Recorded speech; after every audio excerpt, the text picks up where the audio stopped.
Kristina, welcome to the Sipping Point. Thanks, Laurie. It's great to be here. Awesome. Well, I'm so excited to have an amazing woman of wine here, and you're dialing in straight from the winery, I understand. So we'll just imagine that we're all sitting with you in Sonoma, California right now. But I know it was a little bit of a journey for you to get to where you're sitting right now and your position as head winemaker at Stone Street. And so we'd love to hear a little bit about how you came to be in the wine business and then maybe a little bit more of your journey to head winemaker. Yeah. So, like, everyone has their story of how they got into wine. And I don't think that mine is too different from some people that I've spoken to, in that I was coming up through more of a science background, pre-medicine, and studying that. It was my junior year. I was in a lab and working my first fellowship. So first dose of like 40, 50-hour work week. And it was all indoors. And I thought to myself, what else can I do with this science degree?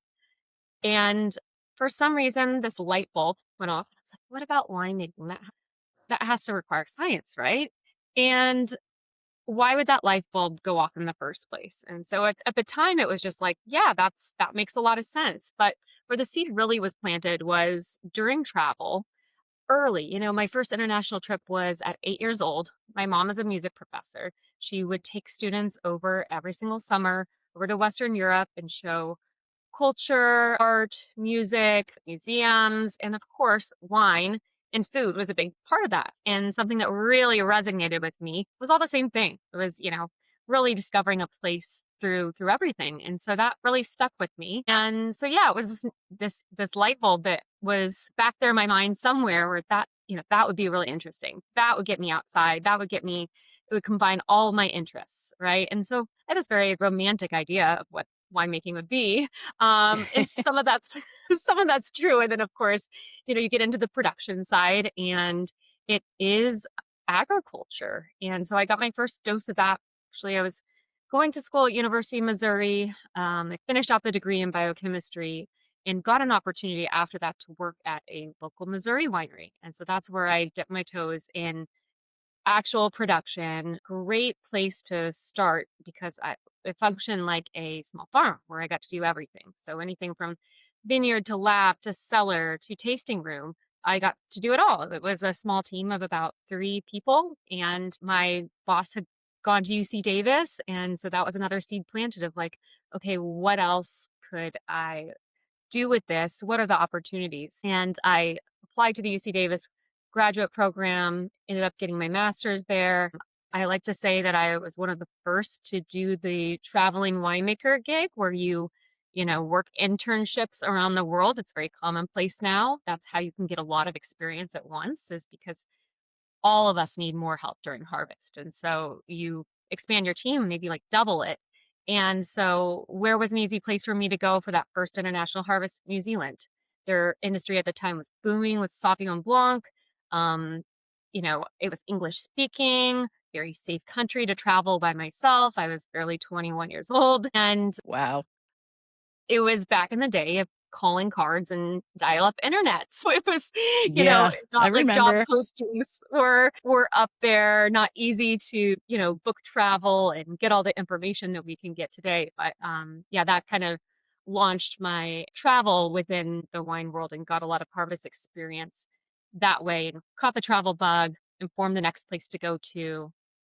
Went to Portugal, the Douro Valley, Argentina, yeah, in Mendoza. And I worked 5 years in the industry before I had ever stepped foot in a California winery as far as working there. So Wow.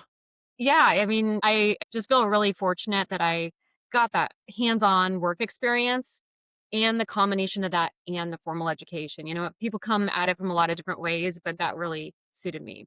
That's great. And so all of that time working New Zealand, Portugal, Argentina, was there one moment or one experience that just kind of said to you, yes, this is definitely wine life is for me. This is what I want, going forward long term. Anything that comes to mind? I was pretty sold from that first vintage on that that's what I wanted to do. I think when I started realizing the possibilities of what could exist. In my mind, I was like, yeah, I want to be a winemaker someday. But I think I saw it more as a job than a something that you master, like this creative, like lifelong pursuit, right? And that I think the point that I reached that was in Portugal, in the Douro Valley. One thing that I really got from that experience was the opportunity to taste a lot of European wines. So Dirk Meatport was incredibly generous, opened up his cellar to us on a daily basis. We would have lunch wines, blind tastings, and that's when I really started to understand wine from, the really sensory aspect of it, really digging into those questions of what makes a wine taste the way that it does, and made me very intellectually curious, more from a creative standpoint, and really saw it for like, wow, this is something that can be really, really great. And to Hmm. do something really, really great, these are kind of some of the things that are behind that. And obviously vineyard craft, history, it was that was like I'd say a turning point for me. That's great. And of course, we know you ended up coming to Stone Street and worked your way up to head winemaker. So tell me a little bit about how did you come to Stone Street and the Alexander Valley? Tell us a little bit about the winery and why it's so special.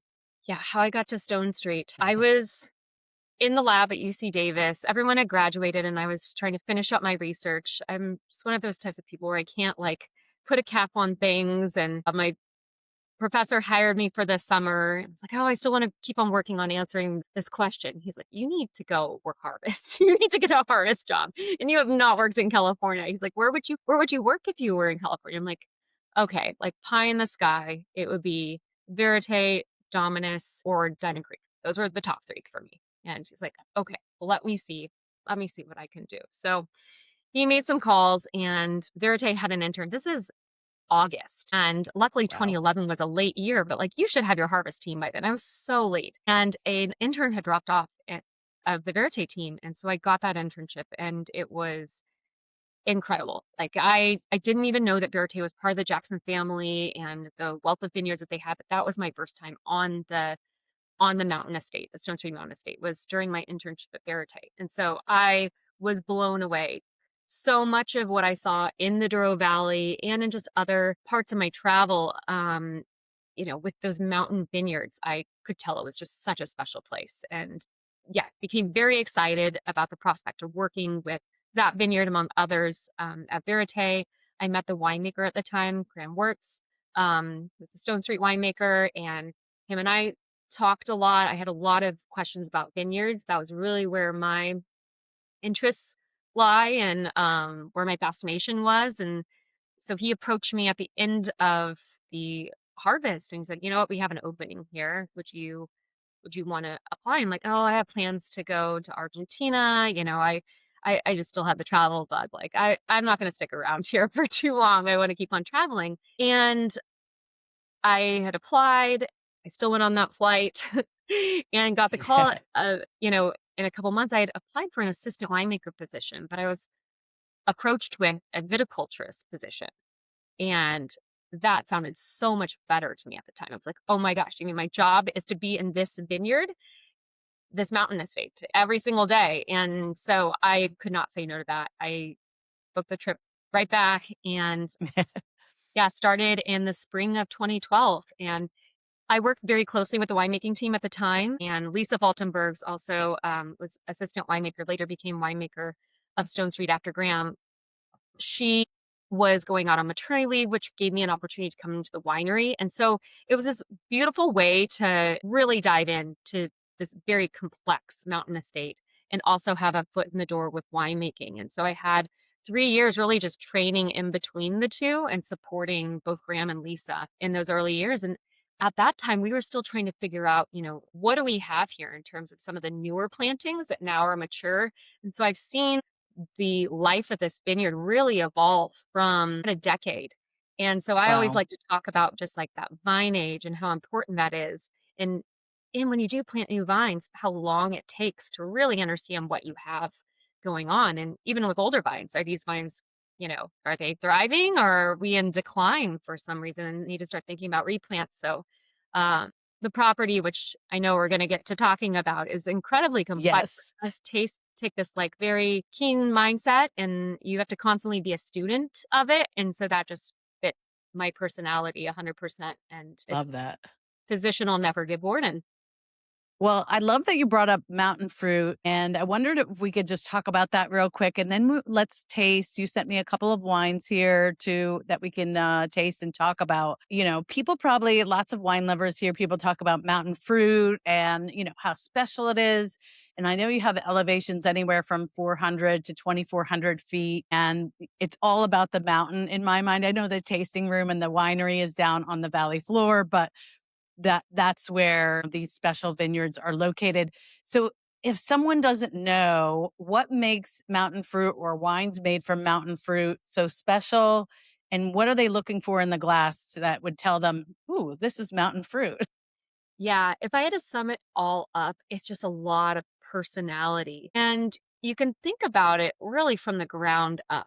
Like these mountains, at least in California, were formed by tectonic activity, volcanic activity, millions and millions of years ago. Well, that dirt on the mountain, that soil, that ground has not moved. It is rock.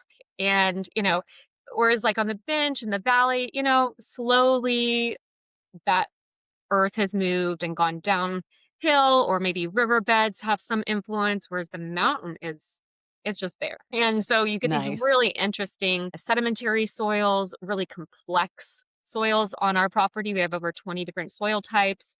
At elevation, you have a lot of really interesting weather patterns happening. So, I think that any time that you grow vines, like vines are not like soybeans and corn that need all this like fertile soil, need to be treated really special.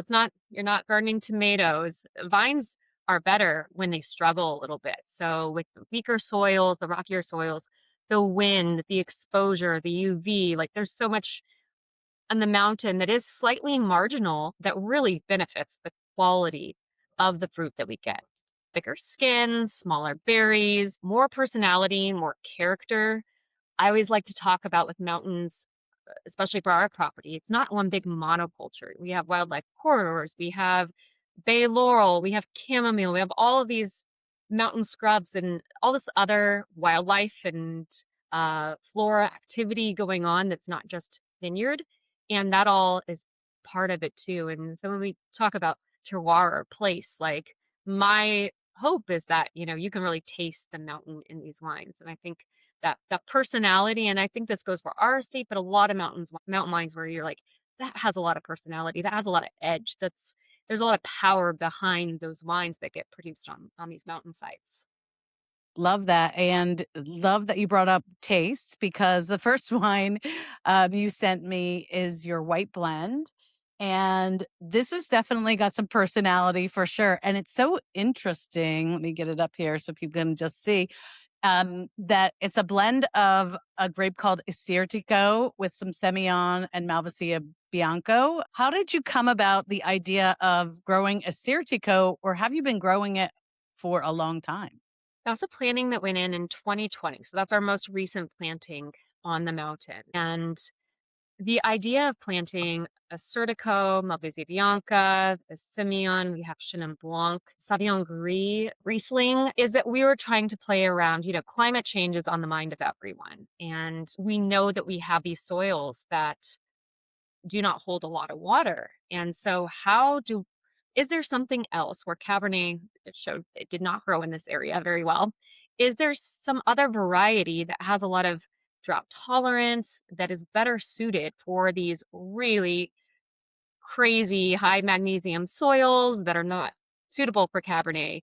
And so we just started playing around. And how will you know anything unless you try it? And I was able to make wine from all these varieties that first year. And it was very clear to me that Assyrtiko had a lot of potential on that site. And so that 2023 was the first year we produced this wine. And Wow. since then, it has been an Assyrtiko led blend, which has the most amazing acidity. I mean, it holds acidity so well during the ripening period. And it has really intense aromatics too, which is something that you don't find as much in the Assyrtiko from Greece, which is where it's from. Right. But California, I think that California sun, maybe the exposure that we're at just has beautiful floral aromatics. And then Simeon is a variety that is not known for its acid, but its roundness. So together they make this really interesting blend where you get the texture and the roundness and kind of that honey quality of the Simeon and the saline and yeah, those beautiful floral aromatics together. And it's just, I mean, it's complex, It's but it's also beautiful. just juicy and delicious and refreshing. Yeah, lots of really nice peach, or some people will call it stone fruit. That'll give you a whole bunch of options there that might include nectarine as well. But the floral and that little note of honey. But I love the racy acidity, especially now that we're getting into these warmer weathers. And here, in Maryland, we're all about our seafood. So the minute I tasted this, I was like, oh my gosh, if I had some oysters right now, I would just be in heaven, because this is a wine that could stand up to the brininess of an oyster and many other kinds of seafood. But is there anything specific you like with the white blend?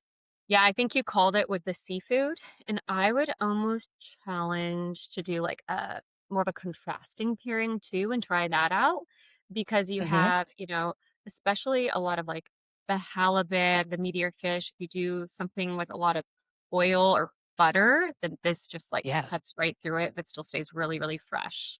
Yeah, this is really, really delicious. And now, is this something that people would get normally just at your Stone Street website, or do we see this around the country because it's pretty limited production, it seems? It's very small production. So through the Yeah. tasting room and our website, last year it sold out in 2 months. So Oh my we're gosh. releasing the 2025 actually this coming week. So Okay. this is something that people call in, they're anticipating now. Like you said, it's just such a fun spring summer wine. We have members that call this their pool water. Uh, love that. Yeah, it's like the taste of spring in a glass. I love it. It really is. It's really fun. And I always encourage people just to try different things, because the world of wine, there's thousands and thousands of different grapes. So that must make it fun to be able to mix in some of these unique varietals in with the varietals that we know and love that do great in Sonoma as well. So thank you for sharing that with us. Yeah. You were talking about, and I know I've read on the website as well, that the focus is really to let the vineyard, and you have, I think it was over 170 microclimates within your vineyards, meaning those different areas of the vineyard have, a different climatically and maybe suited for different grapes or make a different tasting wine. What do you do as a winemaker to stay out of the way of the expression of the site, to not do too much, to put, sort of what you want there versus what maybe the vineyard or the vintage wants to express? Yeah, that's a good question, especially as we get into Chardonnay, because Chardonnay is one of those varieties that it expresses the land so transparently, and so you really want to get out of the way there. So I think there are two main things in my philosophy, and one of those is native yeast fermentation. I think that whenever you just you don't inoculate with a manufactured yeast, so you're whatever comes in on the grapes, that's what is converting the sugar into alcohol.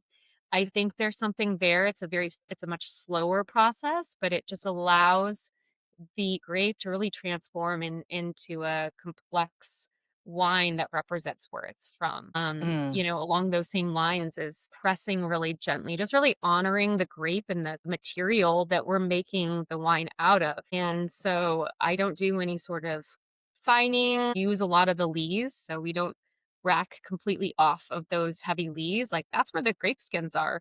And so that's where the flavor is, that's where the texture is. So using as much as I can of these amazing grapes that I'm getting and using that to make the wine. And that sounds so obvious, right? But when you're working in modern winemaking, you have all these different tools that can move all of these different levers for you in terms of flavor and a sense of control, right? So right. let go of some of that control.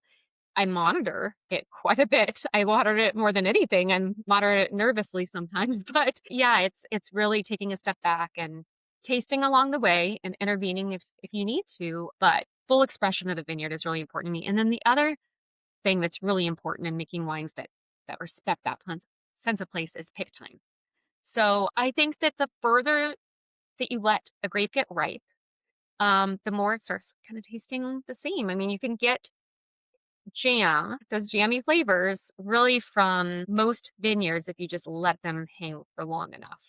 And so I think that that pick time and really being precise about it, that doesn't mean necessarily getting it too early, but knowing exactly when that vineyard should be picked to get maximum expression. So one thing that I do is I pick at different times to learn that for myself. Okay, do I like this vineyard a little bit on the earlier side, pushing it a little bit? Where do I get the maximum expression of the vineyard? So I think those are two really important things when working with a site like this. And when you're deciding the pick time, obviously there's a measure of sugar called bricks that a lot of winemakers obviously are monitoring throughout the growing season to decide when to harvest. But then I've been to other places, where they say, maybe Bordeaux, where they say, well, I know by tasting the grape.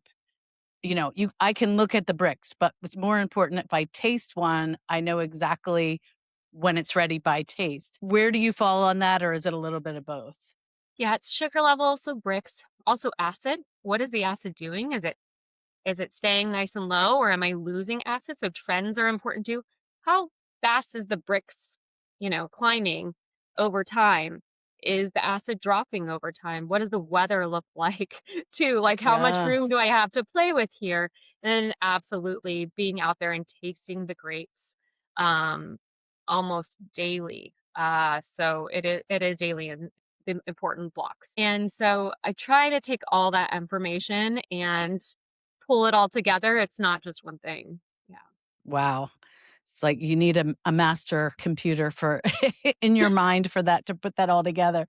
Well, you mentioned Chardonnay, and that's actually the second white that you sent me. That this is the 2021 Chardonnay, by the way, that I have.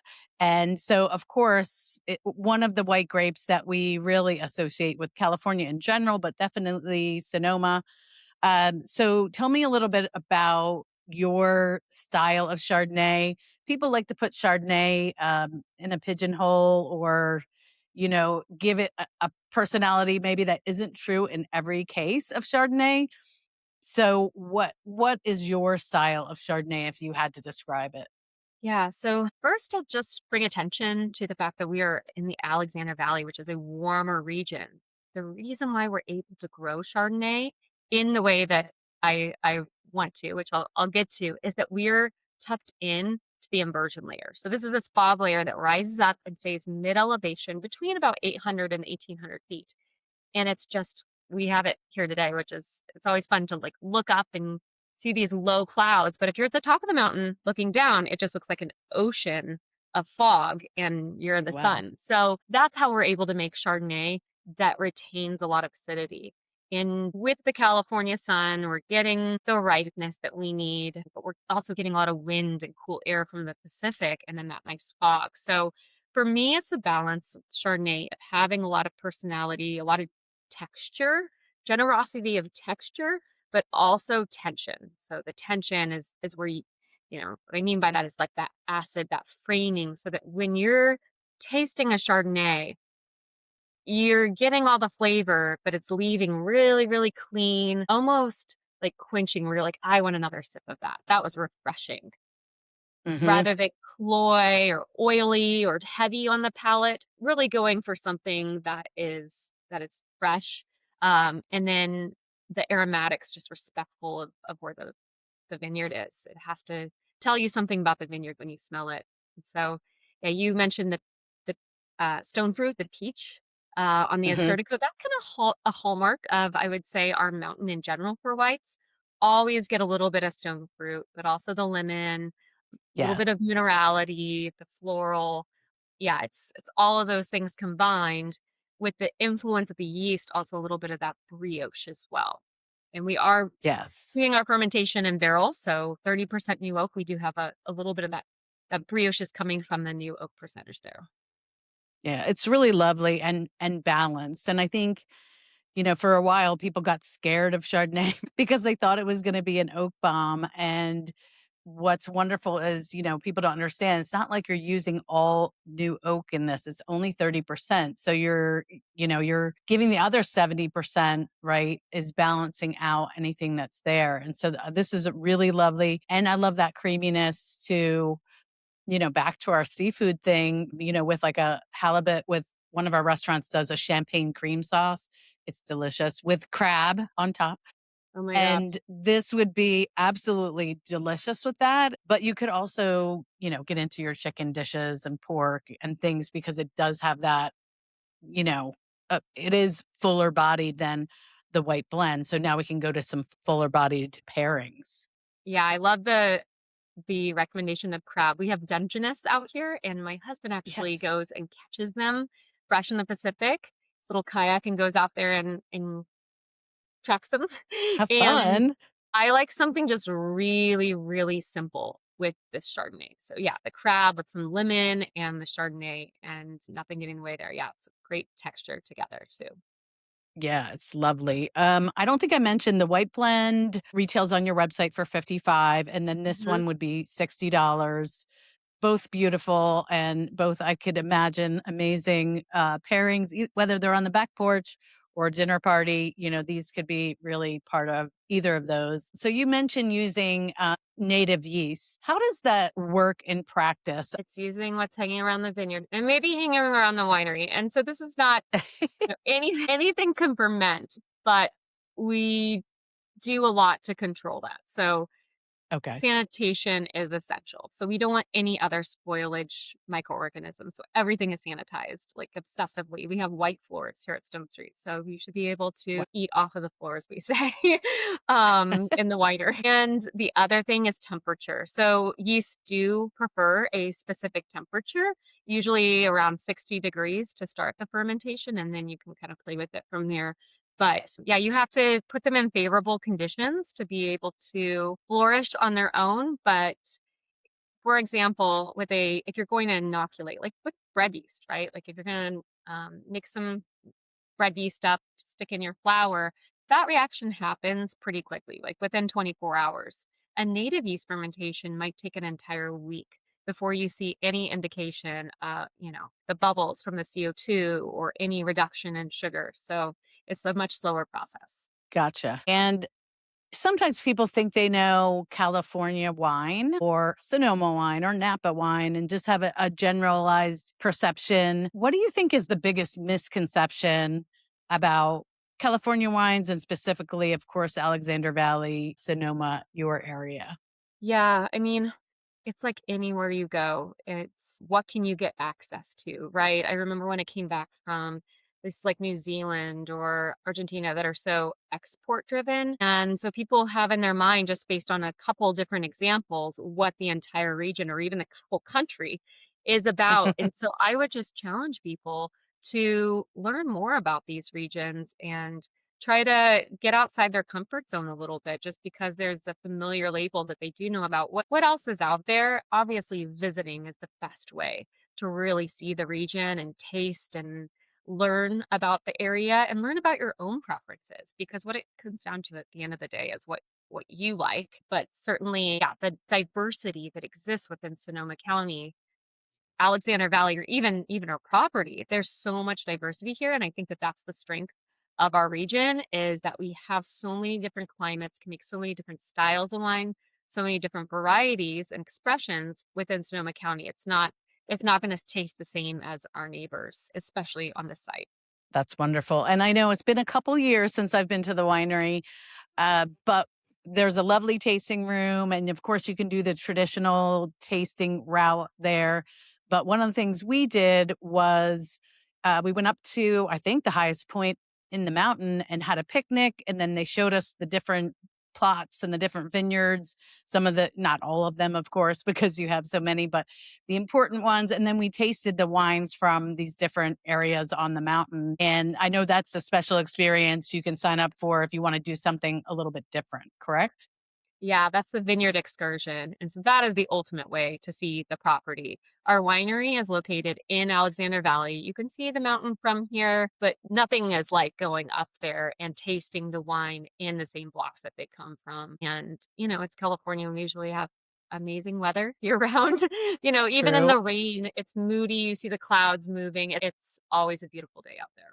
Lovely. All right. Speaking of beautiful, you sent me your 2019 Estate Cabernet Sauvignon, and I did see that this is one that's hand harvested. That has to be quite an investment to have people out there hand harvesting all the grapes that go into making these wines. But what do you see as a difference in the wine from that versus, or can you even machine harvest at these elevations?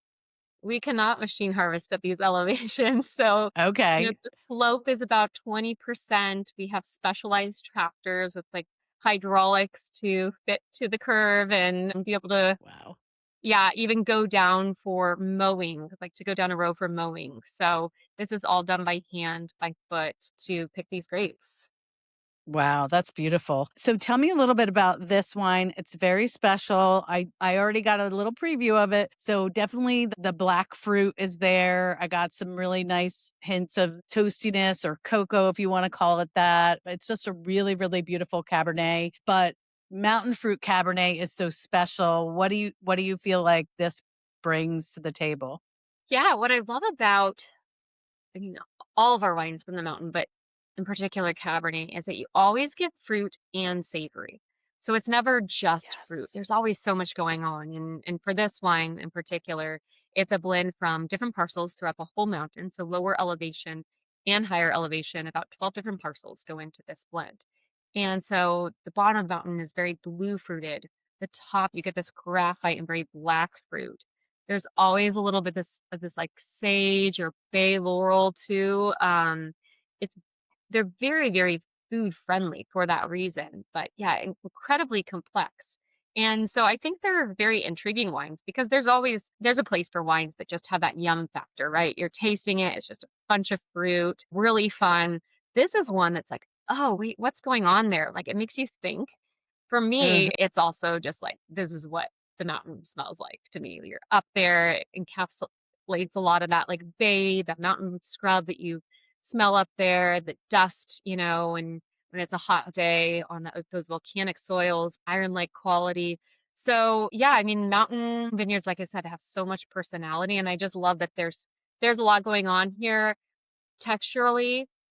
You're gonna have a little bit more tannin, a little bit more powerful tannin, Yes. higher acid in general on mountainsides, and so that takes time. 2019 is our current release, and we will not release this wine until 5, maybe 6 years after vintage, just to give it that time for those tannins to integrate. We have to have patience with these wines, both in the cellar and once it's in bottle. Wow. This is so beautiful. And I love what you said. I feel like some of the most special wines are the wines you keep going back to because you're getting more and different things either on the nose or on the palate. You have the fruit, then you also have the wonderful notes from the oak, the savory, then the mouthfeel with tannin is there. And that kind of, just makes you want to eat something sort of, with some luscious fat to it, whether it be meat, if you're a meat eater, or hard cheese or something.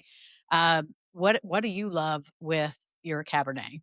Yeah, I mean, whenever, especially if it has a lot of age, I love it with like pizza ovens are so big here. So like when you go over and someone has a pizza oven, just something simple like that. Ribeye, if you're gonna have one of our like single vineyard, one of the bigger Cabernets, ribeye does not disappoint, or a New York strip. It needs to have something with a little bit more fat to it, but like a really Hmm. good quality piece. Some nice marbling, filet might be a little bit too buttery for this, but can work, especially in those aged bottlings. So yeah, I always go towards red meat, but I just love for this particular wine, the estate, how integrated in and light on its feet it gets, just like pizza, grill food, if nothing's too powerful, because it is a pretty nuanced wine. So I wouldn't go with anything too bold in terms of food. Nice. It's really beautiful. This on your site, $65 retails. And what's wonderful about the tannin, in addition to the food pairing aspects that we were talking about, is that allows this to age in your cellar or your wine fridge or whatever you might be keeping your special bottles.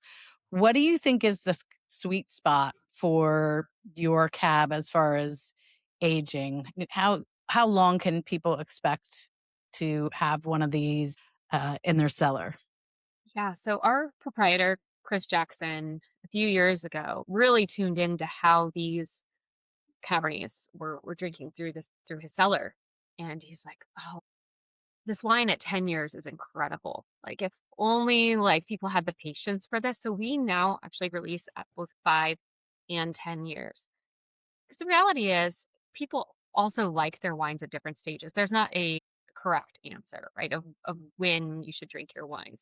I think minimum 5 years is important for our wines, but you will absolutely be rewarded in that textural experience at 10 Right. years. And so for the estate, I really like this wine at those two time points. For single vineyards, I mean, they'll age 20 plus years. Do you need to do that?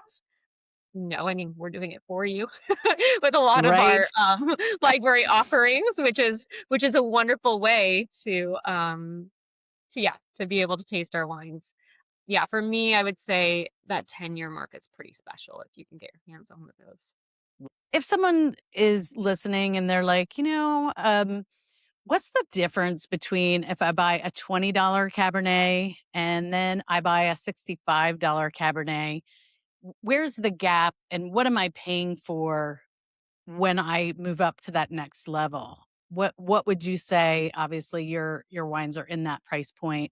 What are you getting that you wouldn't get with sort of the entry level? Yeah, I mean, I would love to be able to produce a this at $20, but just simply the labor that goes into it's so labor intensive. We talked about hand harvesting, lower yields on the mountain, on the valley floor and certain sites, you can get double, triple the yield of the grapes. So you start to do the math there. That adds up. This is small batch fermentation. We don't have any sort of it's not like at a brewery where it just kind of goes into a pot and there are all these different like valves that open automatically. Everything is done by hand. To use barrels, that is also not simple. We could just stick this in a tank with oak chips or oak dust. That would be a lot cheaper, a lot easier than working at 59 gallons Right. each, all these different lots, and having to treat those separate and then hold onto them for almost 2 years and top them and maintain them. So there's just so much more labor and resources that go into making wine Yes. at kind of I this mean, you guys are scale. investing in doing it the highest quality way, but maybe not the fastest and cheapest way. And so Yeah. when you're getting a bottle of Stone Street, all of these shortcuts are not being taken, I guess. And when I saw that it was all hand harvested, I was like, okay, well, that right away tells you, a little bit about the investment that you're making in the wine, which I think is beautiful. So thank you. I've enjoyed tasting these wines. So thank you for sharing them with me. But if you are just on a random Wednesday night at home and you feel like a glass of wine and you're not going to drink your own wine, what can I find you sipping on? It would be one of two things, depending on the season. We have a term in my household called Mommy's Merceau. So if I can get my hands on a bottle of Merceau, that would be my go-to. That's my like relax on the couch, leave mom alone wine. Great. I understand the stereotypes around Chardonnay. And so for the longest time, I was in the pursuit of like, well, what Chardonnays do I like? And, it's I think what's so rewarding about both Chardonnay and Pinot is that like once you find really, really good Chardonnay and Pinot, you're like, oh my gosh, this is an incredible experience. And it might only be 5-10% of the wines out there, but it's so worth looking for. And then my other favorite, just if I'm more of a food wine, I love Nebbiolo. I love Barolo. So that's always very fun for me. Those are not everyday wines, but those would be treats. Absolutely. Absolutely. I think when I first met you, we talked about our love for Nebbiolo and yeah, It does, but you may have come up with your newest brand there at Stone Street, Mommy's Merceau. I think it has a catch to There it, might so could be some trademarking issues there, but, yeah, I was gonna say, you might need to trademark that quickly. Well, Christina, this has been so amazing. Thank you so much for joining me. All these wines are delicious. I'll post links to them on the show page. And if people just want to connect with you and the winery, what's the best place for them to go? our website is a great source of information. It has all the information on how you can come visit us, the different types of tours and tastings that we offer, and then, of course, a list of all the wines we make. Awesome. All right. Well, thank you so much. I'm just going to leave you with a little cheers, and I appreciate you joining us this week. Cheers, Lori. Cheers.